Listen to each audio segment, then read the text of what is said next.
নমস্কার বন্ধুরা, তোমরা এসো তোমাদের YouTube channel study knowledge academy. একটা গুরুত্বপূর্ণ আপডেট তোমাদের এই মুহূর্তে ডাব্লিউপির অফিসিয়াল ওয়েবসাইটে একটা ইম্পর্টেন্ট নোটিশ প্রকাশ করলো পিআরবি বোর্ড।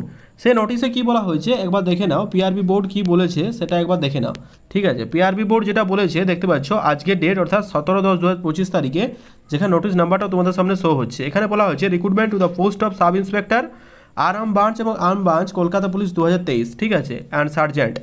এখানে বলা হয়েছে reference number with respect to যে নাম্বারটা তোমাদের অর্ডারটা দেওয়া হয়েছিল 1408/2024, যেখানে সিএন নাম্বার ছিল 1234/2025, the honourable high court at Kolkata board has decided to revert back the category of some candidate whose category have been change earlier EWS থেকে ওবিসি, মানে সদকোপ কমিউনিটিকে, এটার মেন বিষয় হচ্ছে সদকোপ কমিউনিটিকে মানে কি করা হয়েছিল, ইডাব্লিউএস থেকে ওবিসিতে কনভার্ট করে দেওয়া হয়েছিল। জোর জুলুমভাবে কিন্তু এদেরকে করা হয়েছিল, যেটা কিন্তু মোটেই মানে একটা কমিউনিটিকে তুমি কখনোই মানে কেউ যদি থাকে তো তাকে সেটা করা যায় না।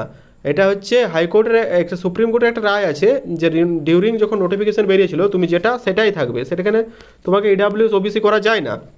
সদকোপ category and have obtained marks higher or equal to the cut off marks of W candidate. EWS candidate তারা কিন্তু কাট অফ ক্লিয়ার করেছিল, তো তাদেরকে ইডাব্লিউএস হিসেবে ধরা যাবে। তুমি তোমাদের অ্যাপ্লিকেশন নাম্বার এবং ডেট অফ বার্থ দিয়ে তুমি কিন্তু নাম্বার চেক করতে পারবে পিআরবির অফিসিয়াল ওয়েবসাইটে।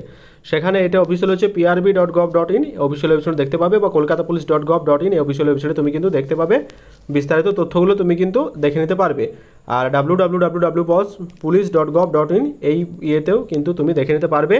পিআরবির ঐক্য যৌথ মঞ্চের দ্বারা এটা কিন্তু সম্ভব হয়েছে। পিআরবি যেভাবে আমাদের সাথে হেল্প করেছে, এটা পিএসসিকেও করাও দরকার। রিসেন্টলি পিএসসিরও কিন্তু এই নোটিশ, এরকম একটা নোটিশ প্রকাশ করে বিষয়টাকে ক্ল্যারিফাই করে দেওয়া দরকার যে কারা ইডাব্লিউএস অ্যাপ্লাই করতে, মানে ইডাব্লিউএস এলিজিবল।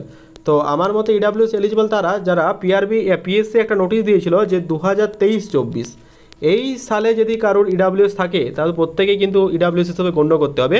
কারণ যখন একটা রিক্রুটমেন্ট বেরোয় সেই হিসাবে হয়, পরবর্তীকালে স্টেট চাইলেই যা হোক করে দেবো এরকম তো হতে পারে না, তাহলে কেস হবে বা কেস করবেও যারা ইডাব্লিউএস সদগোপ আছে, ঠিক আছে। আমার মনে হয় পিআরবি যেমন করেছে পিএসসিকেও কিন্তু একইভাবে এই একটা নোটিশ কিন্তু প্রকাশ করে দেওয়া দরকার। ফাইনালি ইডাব্লিউএসের জন্য খুশির খবর, বহু অপেক্ষার অবসান। পিআরবি অবশেষে তোমাদের নোটিশ দিল যে তোমাদের ওবিসি বি নয়, তোমরা কিন্তু ইডাব্লিউসি থাকছো। ওবিসি বি তোমাদের করা নয়, ইডাব্লিউসি তোমরা থাকছো।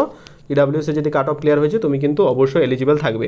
তো এই নোটিশটা প্রকাশিত এই সবে মাত্র, দেখে জানিও কেমন লাগলো। ভালো লাইক করো, চ্যানেল নতুন সাবস্ক্রাইব করে দিও। থ্যাংক ইউ ভেরি মাচ, দেখা হচ্ছে পরের ভিডিওতে।